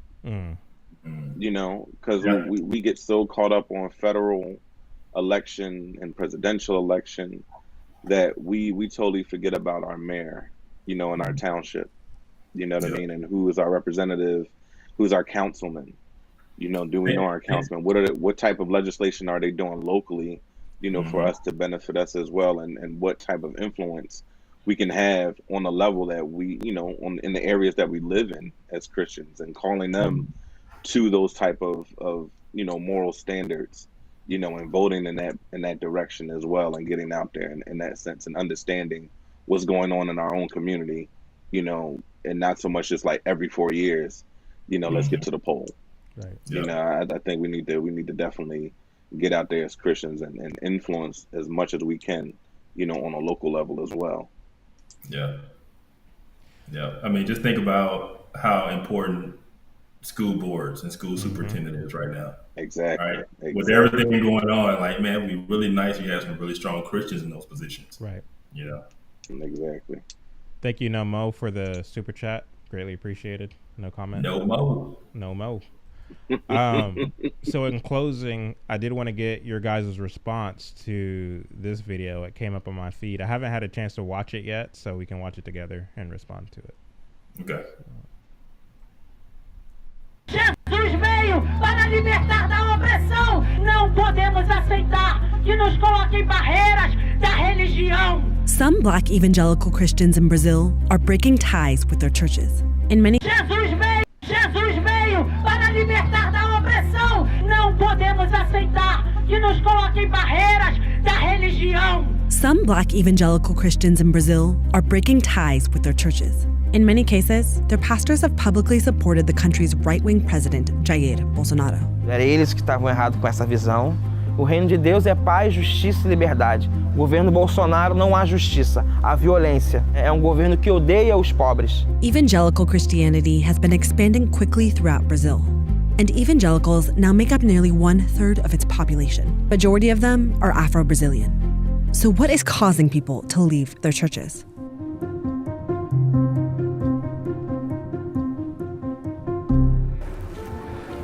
Isso aqui, por exemplo, é uma Assembleia de Deus, bem próxima da minha casa, como você pode ver.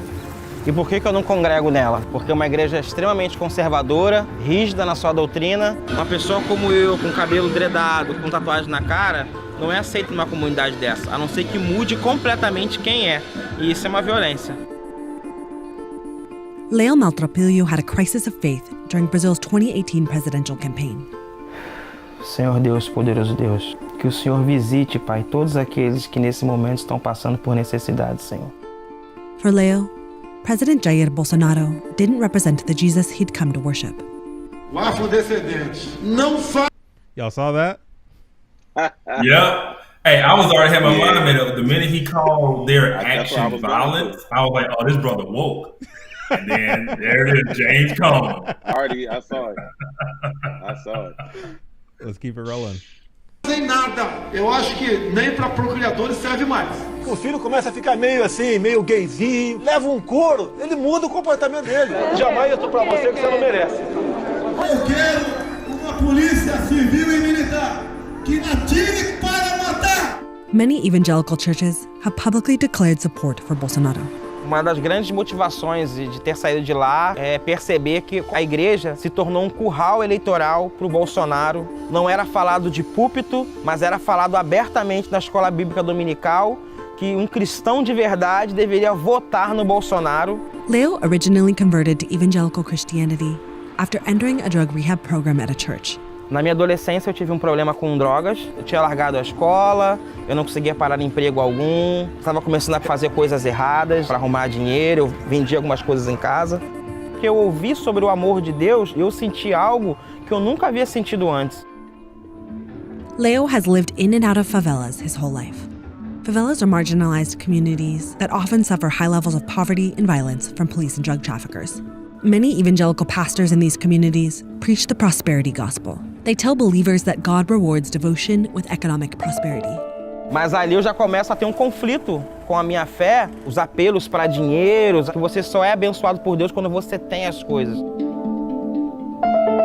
But Leo made the final break with his evangelical church after his experiences of racism. Tentei fazer uma roda de conversa na igreja sobre racismo. Fui convidado pelo presbitério, que é o núcleo que comanda a igreja, que aquele assunto não era um assunto do evangelho, que eu não deveria tratar sobre isso. Me gerava tristeza, porque eu sou um cara que ama a igreja. Eu sou um cara que ama a mensagem do evangelho, eu amo a mensagem de Jesus. Over half of Brazil's population identifies as black or mixed race. But 70% of the wealthiest 10% of the population is white. Many of the most influential pastors are white men. Leo says that one person in his congregation told him black people were not interested in being pastors. Era um discurso que legitima essa injustiça, perpetua os privilégios daqueles homens brancos que tinham o poder da denominação. E foi um dos motivos que eu decidi sair. Christianity is intertwined with the racist legacy of slavery. Nearly 5 million Africans were kidnapped and sold off in Brazil, the largest population of enslaved Africans in the world. And they were often forcibly converted to Catholicism. Brazil was the last country in the Americas to abolish slavery. O cristianismo chegou pra gente pelo olhar do colonizador. A gente foi colonizado dentro do cristianismo. Para o negro que chega escravizado, quando ele chega no Brasil e ele encontra um Cristo que também sofreu fisicamente, que morreu numa cruz, que pensa num coletivo, eu não acho difícil ele se identificar com aquele cara. Ele foi um contexto de opressão, que eu entrei dos excluídos do seu tempo, foi morto pela própria religião e a política do seu tempo, né? Foi embranquecido, foi embranquecido. Oh man, I gotta repeat. Leo isn't the only one who feels the weight of racism within the church. A group called the Black Evangelical Movement is trying to change this narrative and recontextualize their faith. Together, they attended the Marcha para Mulheres Negras, a march meant to celebrate Black women and protest the injustices they face. As mulheres negras são a maioria nas igrejas evangélicas e também a maioria das mulheres empregadas domésticas. Temos aí uma quantidade enorme de trabalhadoras evangélicas que estão em situação de escravidão dentro de lares da classe média, da classe rica, mulheres negras cristãs na luta! Black women make up the majority of domestic workers and often make below minimum wage. Afro-Brazilians are severely underrepresented in government and more likely to be living in poverty or be victims of homicide. Critics say that Bolsonaro's commentary and policies have perpetuated racism in Brazil. He has spoken out against affirmative action, supported extrajudicial killings by police, and compared descendants of enslaved Africans to cattle. É importante a gente, como cristãos, num país tão conservador, religioso e fundamentalista, mostrarmos que há opção diferente, há cristãos que pensam diferente, que não tem nada a ver com o movimento de Jesus, e é importante a gente resgatar essa origem. Leo now attends a small liberal church in a community near his home in Belford Roxo. The service is now a haven for people who fled their churches over the past few years. Também passaram por igrejas fundamentalistas, igrejas que aderiram ao bolsonarismo, que o ar se tornou irrespirável. Despite the hardships they've had with evangelical churches, they're happy to have somewhere safe to worship. Todos nós aqui temos uma experiência de dor e nós não gostaríamos de que aquilo que fez a gente chorar, sangrar, ocorresse na vida de outros. Eu queria que as pessoas soubessem que a gente existe. Evangélicos que não são conservadores, que não são fundamentalistas, que não são racistas, que não são homofóbicos. Estamos nos organizando em pequenos grupos, em pequenas igrejas, em pequenos coletivos, para disputar, para se fazer valer o que a gente acredita, que o reino de Deus é um grande banquete, onde todos, todas e todes são convidados a sentar à mesa e cear com o Senhor da vida. So in other words, this isn't something that's just going on in America. Oh my This, God! It's bastardization. been packaged and shipped out. Yep. It is like somebody sent a package out to Brazil, and it was called CRT and Black Liberation Theology, and they opened it, and they just opened it up. Oh man, that's woke is woke. I don't care what language it's in. Don't matter. But I want to preface with this though. There is, I don't know enough about Brazil's economic situation, how their economy works, how their society works.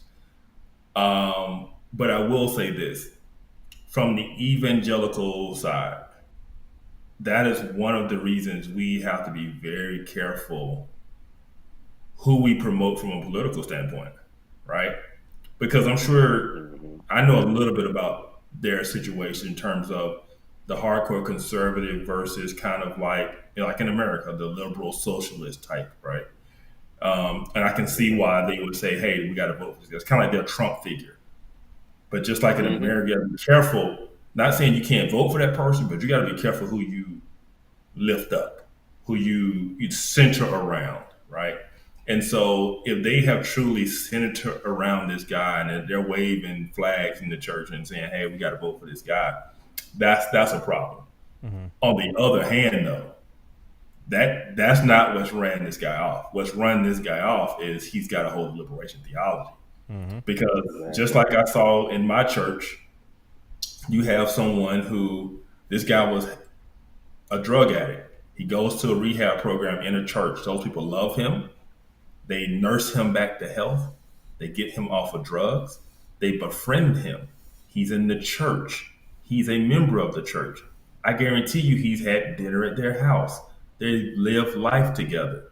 But now he's gotten woke and they support a politician that he views as, evil, whiteness. He hates the poor and all this stuff, right? And so now the same people who nursed him back to health and loved him, he can no longer fellowship with. Right. And not that they've changed at all. He's changed. Right? He's changed how he views them. And so now, because I guarantee you, they didn't just become conservative voting Christians, right? They've been that. But now that his quote unquote eyes have been opened, he can no longer associate with the same people who loved him and nursed him back to health. And now he's over here with a new group that is talking about all genders, race and homophobia and all of this stuff, and all were invited to the table, and it's like, that's nonsense. It's pure nonsense. So it was like it was like America 2.0. Yep. In terms of the whole racial narrative that's being promoted over there, and how Christianity is even framed. As the white man's religion, like as if Christianity didn't go to Africa. Yeah. You know what I mean? And people don't. That's what happens when people don't know the history of it, and it transcends culture. Right. It's not about a culture. It's about humanity, and the sinfulness of humanity and the need for a Lord and Savior. But I think both sides, and we do have to take it with a grain of salt, the story, because it's told from one perspective. This is sounds like a very liberal, progressive channel. I think I've seen the channel before. Seen some. It sounds like either NPR or DW. I couldn't tell. Al Jazeera. It was Al Jazeera. Okay. Yeah. Okay. Yeah. So we got to take it with a grain of salt how they talk about the other side too. You know what I mean? And the details that they share, how they frame in everything as this like ultra violent, ultra racist, how Hitler type of Christianity that's going on, over there, and it justifies going to the other extreme in terms of liberation theology and comparing Christ to the oppressed, and I mean, you saw he had his idol James Cone on the shelf, and probably read every book, everything he can get his hands on in terms of James Cone, right? Because it's very appealing. It's very appealing to people that are going through hardships that, oh, Christ relates to me. And in a sense, it's almost like a self-idolatry, like I'm the hero, like because Christ is me in the story. Yeah. Instead of it centering in on Christ and Christ being the hero. You're not the hero. You're actually the villain in the story. Right. Right. You're actually the villain. You're not David. I had a question from O'Reilly. They said, Chad, how about guests that disagree with you? And then they followed it by saying, not that I'm against the format now, mad respect, just saying. Yeah, so I actually invite people who disagree with me all the time, but they all say no. So, I mean, I can't make somebody who disagree with me come onto the show because they think I'm going to be unfair to them. And I say, look, it doesn't have to be 3 against 1 or anything like that. We can have a, one-on-one conversation. And I'm going to have a conversation with you in good faith. I'm not trying to seek a gotcha moment. I'm genuinely trying to understand your position. And they say they know. So kind of is what it is. So. Yeah. They even disagree with you coming on the show. There you go. Yeah. It sounds like, too, that guy in the video, it sounds like he traded. Now, it bothers me they're saying evangelical, then prosperity gospel. But it sounds like he traded one prosperity gospel for another, right? Exactly. Because liberation theology promises the same things. Exactly. Yeah. So it's just more righteous. It's just more righteous because it's about the oppressor. That's all. At least it sounds that way. Yeah, but either way, you're gonna get yours. Yeah, and even if what they say is true about the other side, I think that's wrong too, because that's way too intertwined with politics. People are waving, are holding this picture up in church and all of that. That's, that's not what the body of Christ is for. Yeah. But to give it context, though, because while I agree totally with what you both just said, when you look at the Brazilian election and you look at the two opponents, I can't pronounce the guy who ended up winning. I can't pronounce his name. But big time socialist communist. Yes. And the Brazilian people understand the history of Marxism, and they understand the demonic roots therein and the demonic agenda therein. Yep. And so you did see a lot of churches rising up in opposition to this individual. And so I do understand, why you had political talk within Brazilian churches. But the question becomes, like, how far is too far? You know what I'm saying? Where it becomes almost man worship for a particular politician because you want so badly for this other guy not to get in, So I feel like the same thing happened here in the United States with Trump. A lot of people didn't want Hillary, me being one of them. But in their kind of zealous crusade against Hillary, it became almost this kind of Trump worship for many in the church. Yeah. And that's unfortunate. So. Yeah, a lot of parallels in that video. I land the plane here. Talib, I'll give you your closing remarks and your final answer to the question of to what? Well, how did I frame it? Let's see. To which political party does the Christian belong? To which political party does a Christian belong? So I want you to answer that question and then give your final remarks, and then we'll give Kevin the last word. Yeah, absolutely. What party do Christians belong? None. None is the answer. We belong to Christ. We are his. We are his possession, his prized possession, and he saves individuals, to build his church. So that should be at the forefront of every Christian's mind and heart.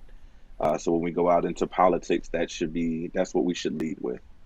In terms of our politics, how we vote, how we speak to certain issues, what we think of certain issues, what we promote as Christians and as the church as well, and what we call our politicians to do. So no political party, but if you are to vote, if you are to go out there and put feet to your faith in the political realm, you should hold the word closely to your heart and filter everything through that. So that's the way we should operate as Christians in politics. And a lot of Christians will land in different places when it comes to certain issues. But if there's a real biblical ethic to it, then we can hold fast to that. And there can be some differences and some nuances in that.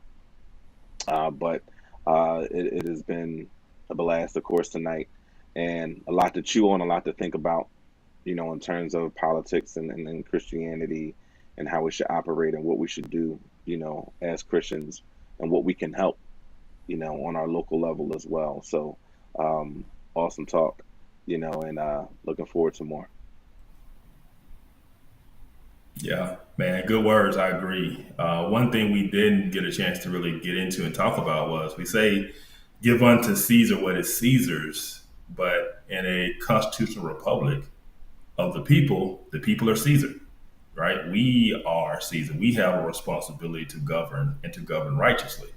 And so as Christians, we should vote in that manner. We should hold positions that align with righteousness. And so to what political party do Christians belong to? None. We don't belong to a party. We should be asking what party belongs to us, and because that turns around the influence. When we belong to a party, that party influences where we stand. But when we say what party belongs to us, it means we influence that party.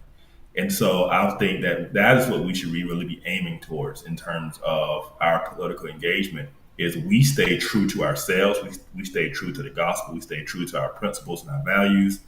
And if someone doesn't align with that, then they don't get our vote, they don't get our support. And I think if we hold that line, we'll see change in our political arena. Same thing with the Black community. The Black community truly held to its principles and values that it claims it holds, and not just simply vote for the Democratic Party based on fears, because that's what both sides are doing, voting based on fear. Then those parties would therefore change because they want that vote. And so I guess my last words would be just go off what Talib said, is that when you put your feet, your politics to work, be led by the scriptures, stay true to the scriptures, stay true and faithful to your principles and values, and then let the results be the results. We just stay faithful, but we can't simply sacrifice our values for the sake of political power, or for the sake of we're fearful of what may happen if this other side wins. And so with that said, to stay true. And I enjoyed this conversation, man. It was really good. Thank you all for joining us this Friday evening. Yeah. We would be remiss. Yeah, I said something. Yeah. I was going to give a shout out to Jason Whitaker. Is that what you're about to say? Yeah. Yep, exactly. Okay. So thank you all for watching this evening. Shout out to Jason Whitaker. His voice was missed tonight. Yeah. Shout out to the comment section. I saw Jambalaya Talks in there. I saw Angel Wings. Really, I know I'm missing people, but if you contributed to the comment section, really appreciate it. Thank you for the super chats. And until next time, thank you and God bless.